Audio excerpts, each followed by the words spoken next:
particular like in TVs and in home set-top boxes. Actually, there's on that note, there's very exciting news that of a new TV that got announced today from one of our partners one of our customers called Xiaomi.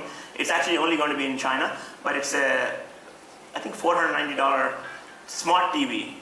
That's a 47-inch TV for less than $500, which has Snapdragon inside it, and it does a lot of these phenomenal gaming applications on that. And we're really excited by that. It runs Android, and I think it's going to get a lot of rave reviews. You should check out the website Xiaomi.com. Only available in China right now, but I think that you can see that that's actually going to be the trend in the rest of the world pretty soon. So when we take Snapdragon and you put it inside a TV or inside a set-top box, you can do a whole bunch of different things.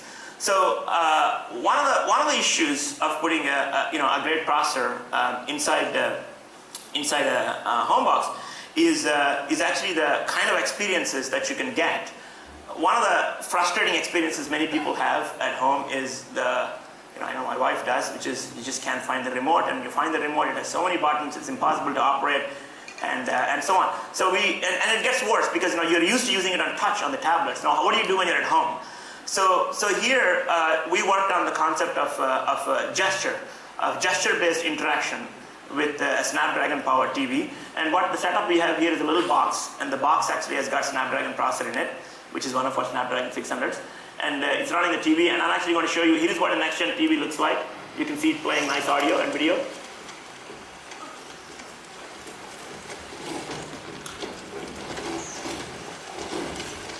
It's a Life of Pi clip. Nothing particularly exciting about it.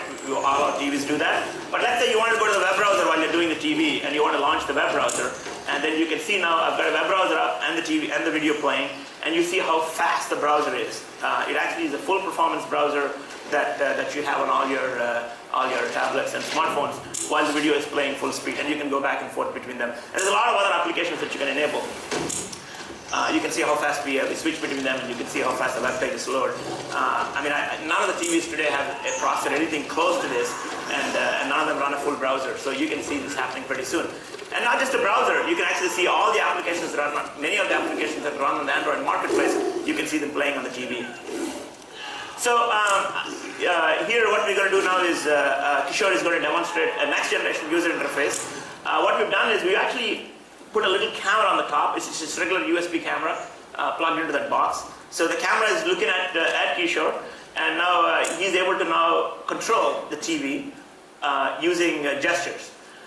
You can see now what he does here is he just put his hand up, just a little finger up there, and you can see that, and he can point to it, and even a tiny motion like a flick of a finger, we can actually detect and control the TV.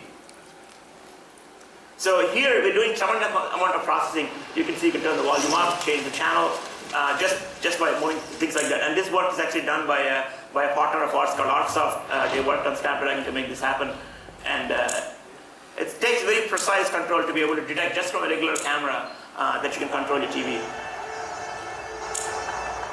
Now it doesn't have to be that. I'm sure you can think of other gestures, but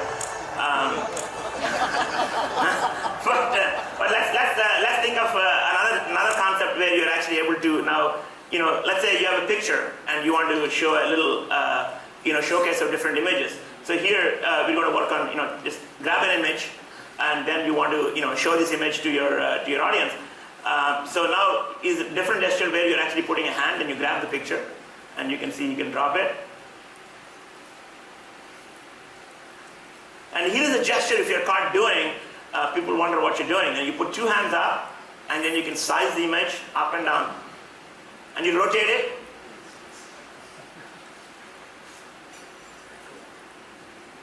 There you go, and you wave goodbye.